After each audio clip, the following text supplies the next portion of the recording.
Hi everyone! Another day, another vlog, and welcome to my channel, Cheryl's Happiness. Okay guys, simulan na natin. For today's video guys, ay meron na namang pagkakabisihan ang mema nyo. Kaya tara guys, samahan nyo ko. Ngayong araw nga pala guys, ay pumunta ako dito sa likod ng bahay para manguha ng malunggay leaves. Tinabas ko nga pala muna dyan guys yung mga damo-damo na medyo mataas na, para makadaan naman ako ng maayos. Mga dahon nga lang pala guys ang kukunin ko dyan dahil yun lang naman talaga yung kakailanganin ko. At yung mga sanga-sanga dyan na medyo matanda na ay itatanim ko ulit para hindi masayang, mabuhay ulit. Pinutulan ko nga pala ito guys ng mga mahabang sanga na kasi sabi nila mas maganda daw na putulan yung malunggay para magkaroon siya ng suli-suli o magsanga-sanga para dumami yung kanyang dahon.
Guys, ito na nga pala yung mga dahon na nakuha ko.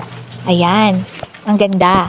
Goods na goods pa talaga. Pero yung iba dyan na medyo hindi na maganda ay aalisin ko na lang. Kaya tara guys, samahan niyo ako sa aking paghihimay ng malunggay. Habang ako ay naghihimay dyan guys, naalala ko noong bata pa kami. Mahilig si mama talaga magulay ng malunggay with gata.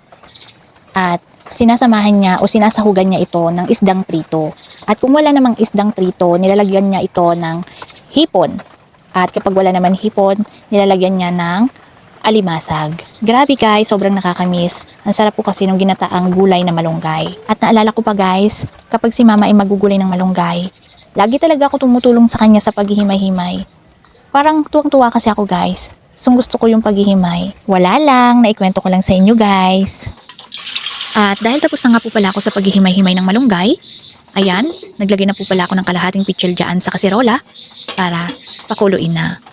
At habang ito ay kumukulo na, ilalagay ko na dito ang dahon ng malunggay. At kapag ito ay kumulo na, okay na yon. Pwede nang palamigin. Okay guys, dumako naman tayo dito. Nagpainit na nga pala ako ng kawali dyan. At nung mainit na, ayan, naglagay nga pala ako dyan ng pakonti-konting dahon. Alalay lang po tayo sa apoy. At kailangan halu-haluin ito. At kapag ganito na guys, okay na yan, pwede na. At ilalagay ko na nga pala ito sa isang plato guys. At i-check ko lang kung okay na talaga. Dahil gagawin ko tong powderized malunggay. So ayan guys, pwede na. Filtration naman guys ang ating gagawin. Ayan, kukuha lang ako ng salaan guys. Ayan. Okay guys, dahil malaki yung butas ng aking salaan, ganyan ang kanyang kinalabasan. Pero nasa inyo naman yan guys kung gusto nyo pa talaga durugin na durugin. Pero sa akin okay na to guys. Okay na okay na. Guys, ang malunggay ay isa sa kilala at napakagaling na halaman para sa katawan ng tao at kalusugan. Ang malunggay guys ay kilala rin sa tawag na moringa. Ito ay mayaman sa mga bitamina at sustansya at napaka-healthy pa. At ito na nga guys, kumuha na nga pala ako ng baso dyan para lagyan ng mainit ng tubig dahil tutunawin ko yung asukal na aking ilalagay sa juice. Ayan, papalamigin ko po muna yan bago ilagay doon. Ganitong asukal nga pala guys ang binili ko para magkaroon naman ng kulay ang aking juice na gagawin. Ito guys, niready ko lang guys para mamaya ilalagay ko na lang kapag ito ay malamig na. Yan, hinalo-halo ko guys para matunaw talaga. At dahil meron pa akong natirang isang ganito guys, magluluto ako ngayon ng hot cake o pancake. Yan. Pinuksan ko na guys kasi alam niyo naman magluluto ako ngayon. Ayan, lalagyan ko nga pala yan guys ng margarine.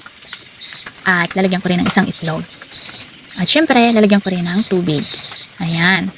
Pagkatapos, halu-haluin ko na guys. Syempre, lalagyan ko rin yan ng ginawa kong malunggay. Para lalong healthy ang ating pancake o hot cake. Ayan, para meron namang pang merienda ang mema nyo. Ayan, magluluto na lang ako. Kaya tara guys, samahan nyo ako sa aking pagluluto ng hot cake. Ayan guys, minekos-mekos ko talaga ng todo yan. Para maganda yung magawa ko na pancake. Ayan. Ganyan lang ginawa ko guys para maging maalsa siya at maganda yung pagkakahalo. Wala na tong sukat-sukat guys. Tansya na lang yung water na nilagay ko. Hindi na ako naglagay guys ng asukal at asin kasi timplado naman na ito.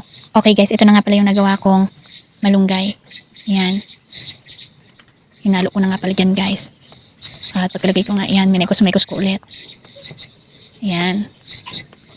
Para yung pancake natin ay merong gulay. Yan. Ganyan lang. Kapag naglalagay ako nito guys, tansyahan lang. Hindi ko masyado dinadamihan ng malunggay. Kasi kapag dinamihan ng malunggay, parang may ibang lasa. Yung medyo maanghang, konti. Pagdating dito sa lalamunan, kaya hindi pwedeng masobrahan din. Tansyahan lang. Ganun lang guys. Guys, sa oil yung gamitin ko guys, ito na lang margarine. Para mabango at masarap yung maluluto ko na pancake. Ayan, pinainit ko muna guys para maganda yung pagkakaluto. So ayan na guys, mainit na talaga yan, sure ako. Kaya ito, sisimulan na natin ang pagluluto. Ayan, ganyan lang guys. Hindi na kailangan gumamit pa nung molde. Ganyan lang. Ginawa ko to guys para may pang merienda. Dalawa nga lang pala guys yung ginawa ko. Sinakto ko lang sa dalawa. At mamaya pagkatapos ko guys, gagawa naman ako ng juice para may panulak. Balik tayo guys sa benepisyo ng malunggay. Ang mga benepisyo ng malunggay guys ay mapababa ang presyon ng dugo. Nakakatulong para mapababa ang kolesterol. Nakakatulong para mabawasan ang pamamaga. At binabawasan ang paglaki ng cellular na cancer. Pinapabuti ang kalidad ng balat. At nakakatulong sa diabetes. Ayan, nakakatulong din ito guys sa may mga sugat-sugat. At marami pang iba guys ang pwede nitong magamot. Pero ang lagi ko nga sinasabi, mas maganda pa rin magtanong sa pangangalagang pangkalusugan o mga professional para nang sa ganon ay makasigurado. Dahil ang aking mga sinabi guys ay base lamang sa aking mga pananaliksik at konting kaalaman. At ito na nga guys yung pinakuluan kong dahon ng malunggay. At pinalamig ko rin para gawing juice. Ayan, dahil meron akong hot cake na ginawa, syempre meron din dapat panulak. Ayan, nailagay ko na nga pala si kutsil guys at inilagay ko na yung tinunaw kong asukal. Ayan, para magkaroon naman ng kulay ang aking juice. Maglalagay nga rin pala ako dito guys ng 3 pirasong kalamansi para dagdag lasa na rin. Ayan, sinala ko guys para yung buto hindi maisama. Okay guys, dahil nalagyan ko na ito ng kalamansi, syempre susunod ko naman ang magpapalamig dito, ang yelo. Ayan, nilagyan ko ng yelo guys para meron na akong homemade refreshing malunggay drink.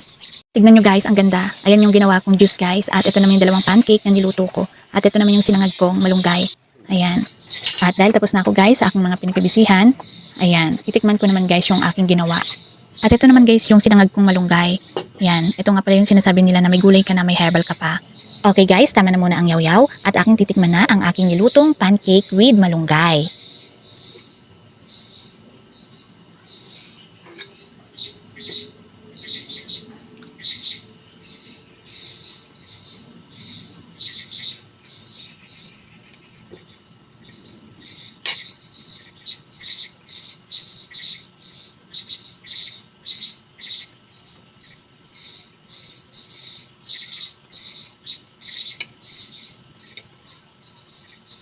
Wow guys, nagustuhan ko talaga yung pagkakaluto ko ng pancake with malunggay.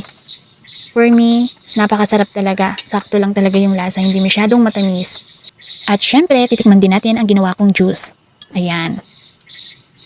Yung iba guys, ginagawa nilang tsaa yung ganitong malunggay. Oo guys. Pero ako kasi guys, gusto ko gawin lang juice. At isama sa pancake. Ganun lang guys. Nakatikim na ako ng ganito guys dati. At nagustuhan ko naman. Kaya, ayun, nakapag-isip ako na gumawa na lang.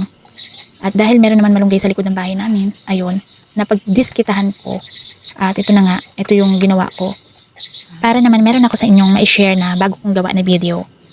At ito na nga guys, okay na okay din sa akin ang ginawa kong juice. Nagustuhan ko talaga guys. So hanggang dito na lang ang video na ito guys. Maraming salamat sa inyong panonood. Kung nagustuhan nyo ang video na ito, please do like and subscribe. Thank you. God bless and bye-bye.